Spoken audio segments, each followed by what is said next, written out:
আপনি কি জানেন কুরআনে একই শব্দ, একই উচ্চারণ, কিন্তু এক জায়গায় আলিফ আছে, আরেক জায়গায় নেই?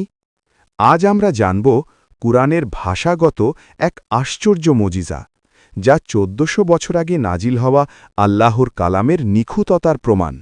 আজকের আলোচ্য বিষয় হাযানি এবং হাযানি কোরআনে কারিমে ২ বার এসেছে, কিন্তু প্রশ্ন হল একটিতে আলিফ আছে আরেকটিতে আলিফ কেন নেই? আমরা পূর্বে দেখিয়েছি যে পবিত্র কোরআনের কিছু শব্দে আলিফ সংযোজন দূরত্বের অস্তিত্ব নির্দেশ করে, হয় সাময়িক, স্থানিক বা মনস্তাত্ত্বিক। অন্যদিকে আলিফ বাদ পড়া সেই দূরত্বের অনুপস্থিতি বা ঘনিষ্ঠতা বোঝায়। চলুন কুরআনের আয়াত দিয়ে শুরু করি। আল্লাহ তাআলা বলেন, এরা বলল, এই দুজন অবশ্যই জাদুকর, তারা চায় তাদের জাদু দিয়ে তোমাদেরকে তোমাদের দেশ হতে বহিষ্কার করতে এবং তোমাদের উৎকৃষ্ট জীবন ব্যবস্থা ধ্বংস করতে। এখানে লক্ষ্য করুন, শব্দটি এসেছে হাযানি। এখানে আলিফ নেই। এই আয়াতে হজরত মুসা আলাইহিসসালাম ও হারুন আলাইহিসসালামের প্রসঙ্গে বলা হয়েছে।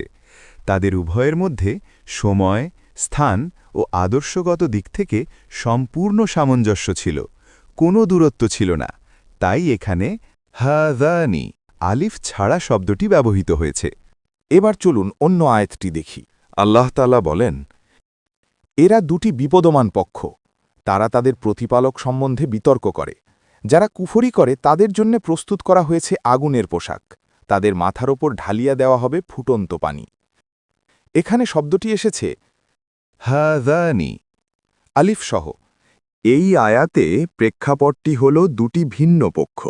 একটি মুমিন বা বিশ্বাসী দল এবং অন্যটি কাফের বা অবিশ্বাসীদের দল।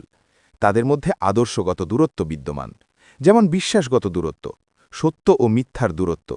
এই দূরত্ব বোঝানোর জন্য আলিফ অক্ষর ব্যবহার করে হাযানি শব্দটি উল্লেখ করা হয়েছে। একটি ছোট অক্ষর, একটি মাত্র আলিফ, কিন্তু এর মাধ্যমে বোঝানো হল ঐক্য, বিভাজন, নৈকট্য, দূরত্ব। মানুষের লেখা কোনো গ্রন্থে এমন নিখুঁততা কল্পনাও করা যায় না। কোরআনের ভাষাগত মোজেজা মানুষের ঈমান বাড়িয়ে দেয়। আল্লাহু আকবার! আল্লাহ কতই না মহান! আপনার যদি ভিডিওটি ভালো লেগে থাকে, লাইক দিন, শেয়ার করুন, চ্যানেলটি সাবস্ক্রাইব করুন, আর মন্তব্যে জানান আপনি আগে এই আলিফের রহস্য জানতেন কিনা। আল্লাহ তাআলাই সর্বাধিক অবগত।